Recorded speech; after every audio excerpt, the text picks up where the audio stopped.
What's up, everybody? It's Eric the Unit Norris in the flesh this time. You're not just hearing my voice. I am back in the studio because I completed everything that I needed to do for my year-end list of the SLC Punkcast. So I am now officially back in the studio. I'm back on a regular work schedule with Punkcast, and it feels great. Winter break is over for me, my 3-month break. And oh god, this last week was crazy. If you remember what I was saying last week, all the bands came out of hibernation and went on their spring tours all the time. Yeah, I went to 5 shows. 5 shows since last Saturday. That is insane to me. That is insane. Normally, normally I go to 2 shows a week, usually, sometimes 3, but this was, I felt like I was overdoing it. If I didn't have a job that was so labor, had a lot of physical labor to it, I would have been fine. But no, I was really pushing it, and that's why I'm calling this this series of Tales from the Pit. It's going to be divided up into parts. I'm calling this one Pits Between Shifts. And we'll start off with what I experienced at the Eyehategod and Crowbar co-headlining double show. There was the matinee show and the evening show. I went to both. So this is the part of Tales from the Pit that we're calling a double dose. And I am still in pain. And there's truth to that.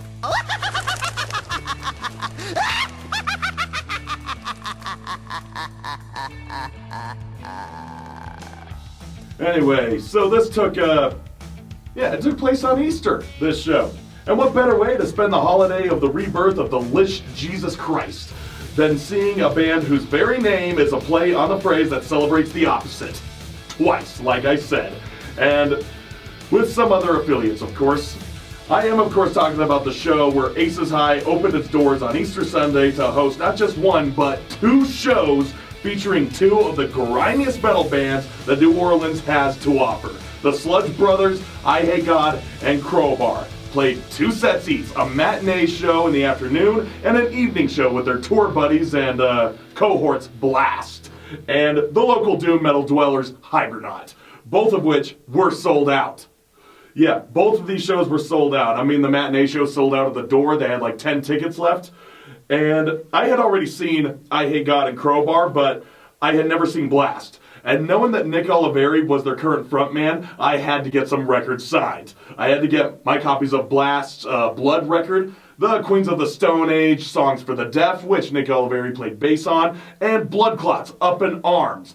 He also played bass on that. And I did get those signed. I gotta give a shout out to my good friend Tyler, who works the kitchen at Aces High. He is a diehard Queens of the Stone Age fan, and yeah, he happened to be working Aces that whole day. And upon his request, in exchange for free entry, I retrieved a copy of Songs for the Deaf on vinyl for him to get signed by Oliveri. And he didn't know that Oliveri was coming in. I had to tell him that. He was the lead singer of Blast, and he was freaking out, like, no way! Are you serious? Oh my god, no fucking way, dude! I gotta, and he's like rambling on how he wishes he had an LP of Songs for the Deaf so that he could get it signed by him, and he didn't have it. And I was just like, I know where I can get one, man. It's not that hard. If you could get me that record, I will get you in for free. Really? Okay, well, I'll do it. He did. He did. He got me in. I got him the LP, and then the show sold out, and I was like, okay, good deal. Good deal. That was a fucking close call. I thought I wasn't going to see them. Well, I could not. It would have been a close call if I had waited a little longer. If I waited a little longer, then the show sold out. I go, oh, well, I got my entry. It was awesome. And now, he made sure that every one of them got signed. And also, according to him, Oliveri was pretty stoked to see the Blood Clot record because honestly, Blood Clot's not a band everybody knows about, at least comparable to Queens of the Stone Age or the Dwarves and of course Blast. He says, yeah, everybody knows that I'm on those, but Blood Clot? Whoa, shit, now that's something. Sure is, I fucking love that record. Now, I personally wish that I could have got some more one-on-one time with him, even get a picture with him, though I did manage to shake his hand and express my gratitude for everything he's done in punk and hardcore over the last 40 years. I also did get right up in the front row when they played their set, and I got their set list, but we'll get to that later. When I got to the venue for the matinee show, it was about 1:30 p.m., and there actually was a line wrapping around the corner. Now that was a first for me, seeing a line outside of Aces, at least one this long. If these bands were from New York, it'd be like a real Sunday matinee. You know, you've seen those pictures. And also, as we were getting our IDs scanned at the door, I noticed on some of the IDs, there were people who were from out of state.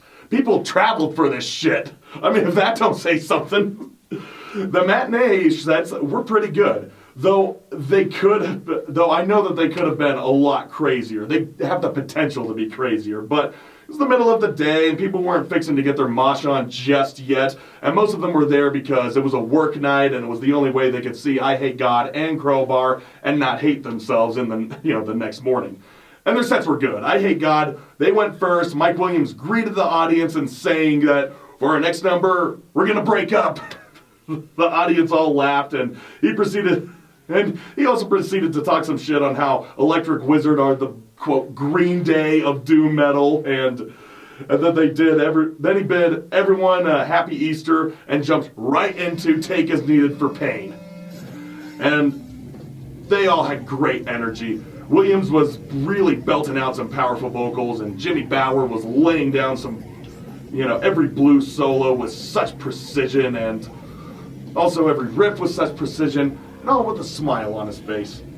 They went through a pretty solid set of songs, mostly from their Dope Sick and Take As Needed albums, but they had some deep cuts in there from some other albums, like some of their newest ones, like Medicine Noose and Everything Every Day, and that one they actually closed both of their sets with. And the crowd was like I said, responsive, but not energetic, because, middle of the day and old folks... These old folks haven't gotten their drink on yet. They were cheering, banging their heads, and screaming along with the lyrics, but no dancing. Though a pit did break out on the last song, and everyone chanting, "Kill your boss!" That was great. At least there was some movement. Then Crowbar was up, and this was their first time playing at Aces. In fact, my buddy Chris Schmid, who he himself is also a Nolans native, he talked to the guys in Crowbar about their previously poorly promoted, sparsely attended show that they played at Urban Lounge last year.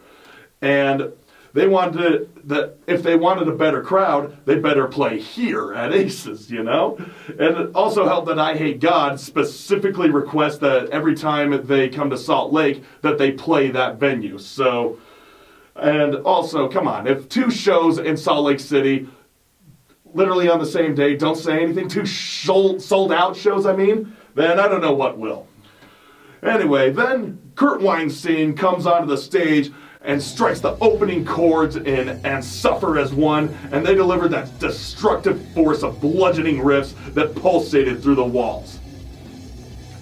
They lumbered through their set playing songs from most every album of theirs, except notably from Time Heals Nothing, my favorite album.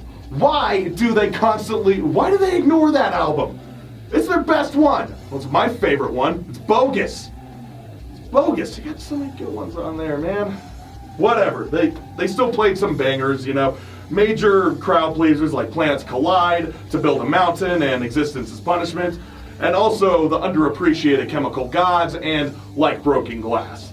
And side note, it was really funny watching these, they have these old kung fu movies playing on the TV monitors that are like above the bar, like in the back of the bar. And just watching all the fight scenes while this, heavy sludge metal is playing. It actually fit quite well. It was pretty funny. It's pretty funny, like a sort of gimmicky music video where you just put in like all these macho martial arts fighters and have them, if you look at the Master Killer video from Marauder, that's what I'm talking about. It's like that. Anyway, back to Crowbar. Of course, they closed their set with All I Had, I Gave. You know, the music video that Beavis and Butthead do commentary on. And that invoked the first and final pit of their afternoon set. And all around this time, most of the folks started funneling out, or they stuck around to finish their drinks. And I perused the merch table, received me a tour shirt. This one right here that you see in, that's my tour shirt. There's also a backside, but I don't feel like getting up. And I even got a picture with Jimmy Bauer. He's like, make sure you do this. And he, of course, went flipping off. And I was like, okay, I'll do that. You fucking kicked ass. Every patron did have to vacate the premises at some point because the staff had to get everything prepped for the evening show. And I left for some food, and then I came back just as Hibernaut was setting up. And as I predicted, a lot of people in attendance of the matinee set had left, and I was greeted by a score of different faces that were there to partake in the evening festivities. There were so many friends of mine that I had to say hello to. It made my head spin. I needed a beer. Then Hibernaut took the stage and started in with these monolithic riffs to get an idea of how huge their sound filled the room. Their amps were fucking huge, man. Like they were towering above them. And their vocalist, rhythm guitarist Dave Jones, he belted out some furious vocals with some reverb, really helping their music's vastness. And then lead guitarist Matt Miller when he wasn't commanding those gargantuan power chords, he would shred away so effortlessly with those soulful blues solos. It's a great time. And now for Blast, the band I was most excited to see. And they absolutely crushed it. I was right in front, up close to Oliveri, who was maniacally screaming the words right in my face while their crunchy and dirty brand of hardcore punk brawled so menacingly in the background. And they ripped through with classics like For Those Who Grace the Fire, Only Time Will Tell, or Explanation, and Time to Think, Surf and Destroy. It was truly insane, and the pits were starting to work up to their raucous glory. And Blast were among those SST bands in the mid to late 80s that were picking up where Black Flag had left off, and that they fully realized what Greg Ginn was trying to create in the last third of their, first time around, their original career. Slower Sabbath riffs with a lot of experimentation with sound effects, making it a lot heavier. Only Blast, among some others, did it with more focus and dynamics, that it didn't come out as like a boring, aimless cacophony of musical egoism. It's like, we get it, Greg, you smoke a lot of weed and you play guitar. Now can you make it interesting? Apparently not. These guys did. Blast sure as fuck did. Then they finished out their set with It's in My Blood and Somewhere I Found. Suffice it to say, I was satisfied. Not bad for my first time seeing Blast. And now on to part 2 of the headliner sets. Eyehategod once again took the stage and once again took their time to banter with the crowd. I was still up in the front, and Mike Williams praised Blast, told them that they played an awesome set, and then he singled me out, pointed right to me, commenting as like, this guy knew all the words to every Blast song, and his smarmy attitude, his smarmy tone. It's pretty funny. And then he's like, are you going to do the same for us? And I responded, yeah, I'll sing all the yelling parts. Because if you listen to any Eyehategod song, that's his trademark, just And it's like, I would sing all the lyrics if you would write them all out. Have you seen, there's like snippets of lyrics, and they're takes needed for Pain, album sleeves, so what do you want, motherfucker? Anyway, they once again started off their set with Take Is Needed for Pain, and remember how I said that during their matinee set, there was no pit until the last song? Well, this time they started immediately, like right at the first chord. And it got ugly. It was getting gnarly in there. Got fucking brutal. And it maintained that ferocity the whole time. They played practically the same set as before, but it was a whole different ballgame with this crowd, especially when they got to absolute crushers like Shoplift, High Risk Trigger, Blank, and especially on Sister Fucker. My God, I love this band's song title. Part 2, by the way, Sister Fucker Part 2. Oh God. Anyway, they closed their set again with Everything Every Day, and it got a lot more intense this time around. I was clawing my way through people in the pit, trying to get close to Williams, yelling all the time, "Kill your boss!" If not just to appease him. It's like, I sing the lyrics for you too, man. Anyway, that was the set I was expecting to see earlier. I just had to wait a little longer is all. And there was still more. I was so wiped out by this point that I had to stand on the sidelines to get recalibrated for Crowbar, which I'm sure was going to be just as brutal. And brutal it was. Much of the same can be said about their set as Eyehategod. The set was kind of the same, but the crowd was more receptive, the pits were more intense, and plenty more gallons of alcohol had been consumed by the score. So yeah, the pits certainly got wider, much wider. The hardcore kids showed up to throw down to Crowbar, and Winstein, it's pronounced Winstein. He knew this and called out for everyone to dance to their song Cemetery Angels, which they proclaimed has a breakdown that's knowledge style. And yes, they went apeshit for that.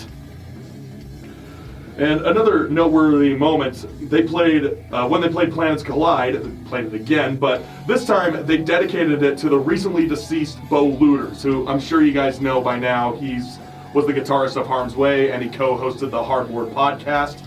And yeah, it was an awesome shout out, and of course the hardcore kids appreciated it. I mean, most any fan of heavy music would appreciate that. I've never been the biggest fan of Harm's Way myself, but you know, he's a fantastic guitarist, and the Hardboard podcast is super entertaining. I recommend, if you haven't heard of it, I mean, that'd be crazy if you hadn't. Go check it out if you heard of it but hadn't listened to it. It's talk to a lot of great guys, make a lot of cool points. They're all very, they're engulfed in hardcore, so they know what they're talking about. Sort of like what we got going on here. Just saying. Anyway. So yeah, the hardcore kids appreciated that just as much as they appreciated the breakdown in the song that once again closed their sets, All I Had I Gave. And it was definitely more brutal this time around, as I expected. But that wasn't the end. No, even after 2 doses of Crowbar, they still got encored, which was unexpected because they always closed their set with All I Had, but apparently they had more. One more. They came back to the stage and jumped into the song Conquering. It's a speedy little number, at least when it starts off, and it left everyone on a high note. I mean, in particular, when it was wrapping up, it slowed to that trademark doom metal conclusion with like slamming beats and just punishing riffs. And yeah, to which a line of people were all like doing synchronized headbanging, just like arms interlocked and just going like that. You know what I mean. And Winstein sings the closing lines, fittingly enough, "I choose to die in my own way." It's great. Afterwards, the crowd dispersed, and I was hearing a lot of folks repeating the classic phrase, "I've seen Crowbar live, now I've gained 200 pounds. And you know what? Yeah. After spending a good 10 hours with a 2-hour break in the middle, getting pounded by such relentless riffs, I feel rather burdened. And that certainly took a lot out of me. Took a lot out of the venue too. The whole staff took the whole Easter Monday off. They were like, "Yeah, we're closed today. We still need to recover from that night." Yeah, I desperately had to make my way back home, but not before collecting my signed records and getting a picture with Winstein, which I did. And my friend Drew, who's behind me there, he photobombed like a jackass. Love you, Drew. And with that, I conclude part 1 of my pit-filled week. Pits between shifts. Next one is slightly more subdued, but still very danceable. It was when I saw Devo. That's part 2, Devo Tid.